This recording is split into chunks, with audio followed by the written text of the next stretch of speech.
we are in a top secret location. We are driving through history, and as with everything, we are going virtual with all of our programming. And if you were lucky enough to be at Amesbury Chevrolet last year, you actually saw some wonderful vehicles there as part of driving through history.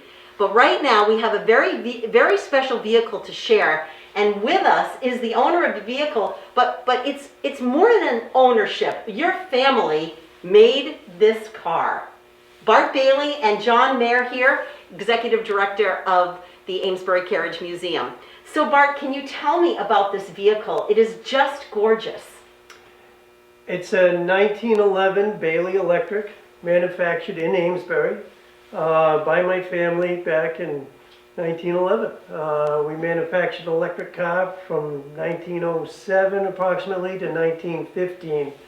Then gasoline came along and Model A, and price was prohibitive for this compared to the Model A, and they kind of went out of the realm. It's kind of funny that we've come full circle and everybody wants an electric car. 100 years later, I got some great-grandfather that would be pretty impressed, I'll tell you right now. Amesbury was ahead of its time. Yeah, absolutely. Definitely ahead of its time. So your family's factory in downtown Amesbury manufactured these vehicles, correct? They manufactured this. They started out in the carriage industry, building sleighs and carriages, and this was kind of an offset that my great-great-grandfather just tried, and they tried it for 8 years, and this is the product of it right here. So how many of these are left? I only know of 4 that are left in existence, and I think with today's world of internet and everything else, if there were more out there, I'd have seen or heard about it. And out of the 4, I have 2 of them, and the other 2 are in museums. So this is our very special museum that is It's local. special, and it wasn't something that was handed down through the family. It's just recently in the last 15 years that I got interested and had the opportunity. This one I purchased in 1911.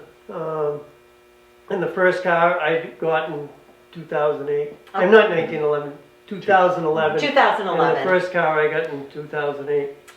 So this car has many parts that also come from other Amesbury industries, including the headlights, correct? Right. The headlights are Gray and Davis. That was a factory over on Oakland Street that's been torn down, but it was a very prominent. There's a lot of collectors today that collect the Gray and Davis headlights. Started making them for carriages, and then they were used in cars. Right. So this is an electric vehicle. It has an engine in the back, and where was that manufactured? It's an electric motor. The motor is a GE motor, patented in the 1890s, and still runs today. I mean, it's still going. With car shows, I'll have some old timers that come by and say, I used to work at a GE plant, and they get pretty excited when they see it, so it's fun to show it. Because you can actually see the model number, see the engine, and it was manufactured by General Electric. That's it. They made it, put it together, and the thing still goes today, so it's pretty impressive. Even the car still runs today, and we drive it. And so you do drive this vehicle? We drive it. We trailer it to most everything we go to, but we take it off the trailer, might run it the half-mile, whatever, or if there's a parade and it goes in, we can run it on the, we follow on a parade type attitude. How much work did you have to do when you acquired the vehicle, Bart? Well, there was no work what you see is what it was when we purchased it, but I had heard about this car and flew to Dallas, Texas to bid on it at auction. I went with another gentleman from Amesbury, Ozzie Morrow, and as everybody knows. And I had a cousin that flew out from the Carolinas and we all met out in Texas, and this is how we ended up with it and had it shipped back. This car actually has a wood body. Yeah, this one sort of would. My other car, which was a little older, it's much easier to see the wood frame body, similar to what the carriages were for the horse-drawn carriages. I think they took the concept and applied it, to the electric car, and this is what they came up with. So wood frame, and is it aluminum metal pieces? Is that Mostly, yeah, aluminum. It's a steel. Like I even Okay. tell you the truth, this is a steel. It's not aluminum, but yeah. So that's the interesting part of the story. Amesbury is known for carriage making, and when the automobile was introduced, making the horseless carriage, as they called automobiles, was an easy transition. You can often look at those early vehicles and see the frame that would have been on a carriage. And here, this is later in the history of the automobile, there's still a wooden frame, but it's become much more sort of embellished with design elements and iron and aluminum parts. It's amazing. So how far would this vehicle be able to go on a single charge? On all the advertisement, and I have a lot of the original documents and advertisements, this was advertised 100 miles on a charge back then. And people have to understand, 100 miles back then wasn't the same as today. There was no paved roads, there was no Right. hot top, it was dirt, it was mud. This car was, we gave one of the cars to Edison, Thomas Edison, to use for all of his testing of his battery, new battery that he was designing. And we used to sell the car with the Edison battery. It was an upgrade.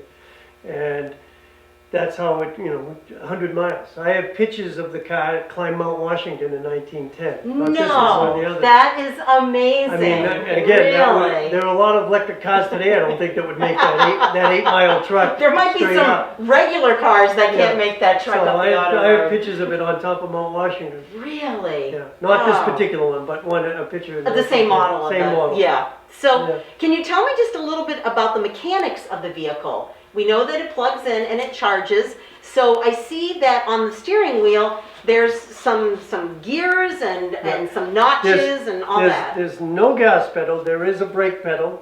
The shifter on the top is just a 4 speeds forward and 2 speeds in reverse. There's little notches. You go up and then you just keep going up for more speed. 4 different speeds forward.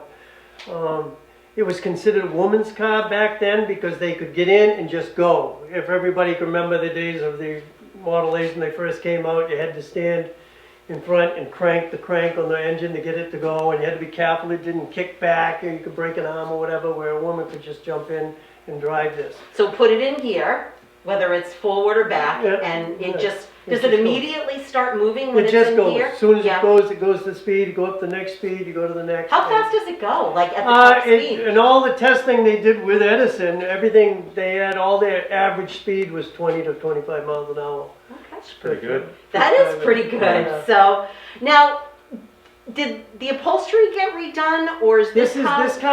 This car had a restoration back in the 1980s, and this is what came of it. The restoration was what we're looking at. It had nothing to do with the electrical part of it. The electrical in it is exactly the original. And the steering wheel and all Steering everything wheel, all that we that see? is all the Okay. same. Just been polished up. But the electrical, the motor, none of the wiring was changed, or that's just what it is. What kind of seating would it normally have? Like This when would be it. It would This, be it it. would This look is like it. this. This is what it Okay. was. Yeah, All I right. mean, Would probably I just be- don't think they had this bright red or Okay, back all then. right. So a leather or some kind of heavy fabric, Right. but and it probably would- black. Mainly a 2-seat type thing. Right, And that's, fun. What do you think? I would love to take it for a ride. Well, you come back when we get some nice weather. Yeah. We can take it for a Oh, spin. okay, I'm gonna hold you to that. Anything else that we need to know about this wonderful Bailey vehicle? I don't. I've talked so many times. I've talked about this. I'm not sure. Could look under the hood. Yeah, Let's go we look can- under the We hood. can look under the hood. Yeah, We'll let's- take that. Let's go look under the hood. That would be great. Okay.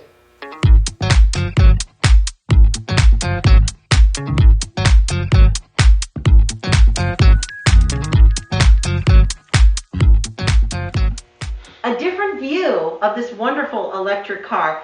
Bart Bailey is here along with John Mayer, Executive Director of the Amesbury Carriage Museum, and we're going to let you do the heavy lifting here, Bart, okay? And we'd love to see where the motor, is motor the right term? Electric motor. Electric motor. Electric okay. motor. So can you do the honors and like It's show just- us this is- show us under the hood? This is under the hood in the back. This is A under lot the to it. Yeah. What we're looking at is a pretty big size GE motor. Like I said earlier, it was patented in the 1890s, and it's still running today. It's a silent Morse chain, they call it, that drives to the drive shaft that then goes to the wheels. And that's it. The shifter is 4 speeds forward and 2 speeds in reverse.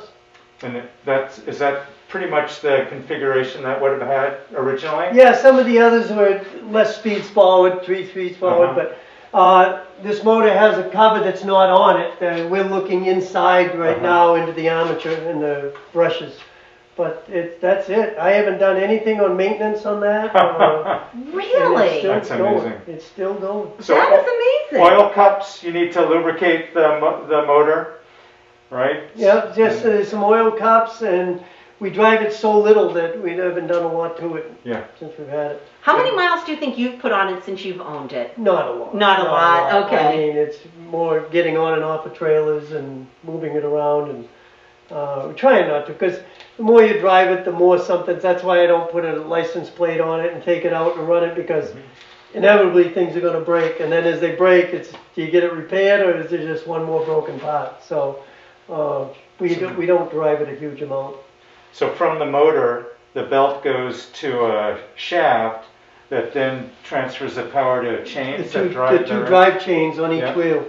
So, and it does have it. I don't know how they designed it or how it was done, but from my reading on the stuff, it does have like a posi traction. So as it goes around, one wheel turns more than the other. Oh, interesting. Yeah, That's I'm clever. not sure. It was somebody pretty good engineering that did that up, I'll tell you. Well, speaking about the engineering, I mean, just looking at the metal work on this, I mean, remind us again what year this was built, Bart, because it's kind of amazing. Yeah, 1911. It really was a take. We talked about the carriages. A lot of the suspension, the frame, and stuff like that was a take of the carriages, for their suspension. Right. And there was a time when what originally were all wooden carriage, they began to build the undercarriage out of iron. So you can see some of that with the iron right here frame and stuff, right? Yep. Now, did the manufacturing company do this, or was this imported in? Do you know? I would say all this was done in Amesbury. Yeah. Okay. It was all done in Amesbury. Some of it was manufactured out or subbed out. I'm not sure myself. Now, I know you have replaced the tires on it, but originally would the tires have also come from Amesbury, or were they brought in by the company and put on the vehicle? I'm sure the tires were brought in. The rubber tire was brought in. The old rubber tires used to be white because they didn't know how to darken them when it started out in the carriages. But as they came to the cars, I'm sure they were brought in. That was subbed out. And that's another really nice bit of history. The Bailey Company was one of the first carriage companies to use a pneumatic tire on the whalebone road wagon. Right. And that was a huge advance over the wooden and iron rim tires or wheels that carriages had. And it was all for comfort, for a better ride. A better ride. Right. Makes total sense. The suspension, the rubber tire, the air, it was all for comfort. If you were going to buy one of these in 1911, what did it cost? This car was advertised, depending on the battery, with the Edison battery, it was $2,600. Wow, that's a lot. 1911. A year's pay was less than $300. Wow. That's a lot of money. This was for an elite group of people, I would imagine. So that if you took the average pay today, 8 times that, for a car, you're talking $500,000, Really? Really what it would act like. So it was very expensive. And to give you an idea why it went out was the Model A came along and that was being sold for $500. So really, 500, 2,600. Right. Just because it was a cheaper vehicle to manufacture. Gasoline and mass production. I mean, my family, my great-grandfather, started with the carriages of creating a mass production type thing. Everything was built exactly the same, so interchangeable parts. And then you could order parts to be replaced and stuff like that. But yeah, the Model A was a lot cheaper. 5 Model A's for one of these. So when was the last year that one of these was made? Do you know? Approximately 1915. So this is about 4 years, this was made about 4 years before they stopped manufacturing these vehicles. Right. This is a 1911. My other car that's a roadster style, different design, was a 1913. Yeah. Nice. It's Well, wonderful. It is wonderful, Yeah. Bart. Thank you so much Yeah. for inviting us into the winter storage secret location of this Bailey Electric vehicle. Does it have a specific name? Is it called, like, am I getting it right? Victoria Phaeton. Phaeton was the design of what it was, a Phaeton. A Victoria Phaeton, Yes. 1911 electric car made in Amesbury. That's it. That's it. Awesome. Perfect. Wow. Thank We you. are driving through history with Bart Bailey and John Mayer.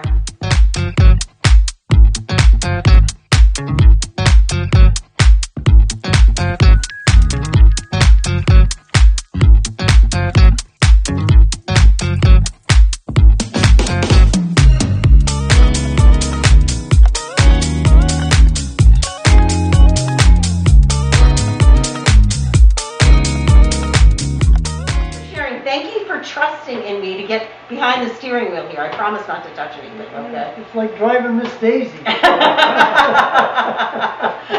Thank you, Bart, for inviting us in and sharing all your information about this absolutely gorgeous treasure. We love it. You're welcome.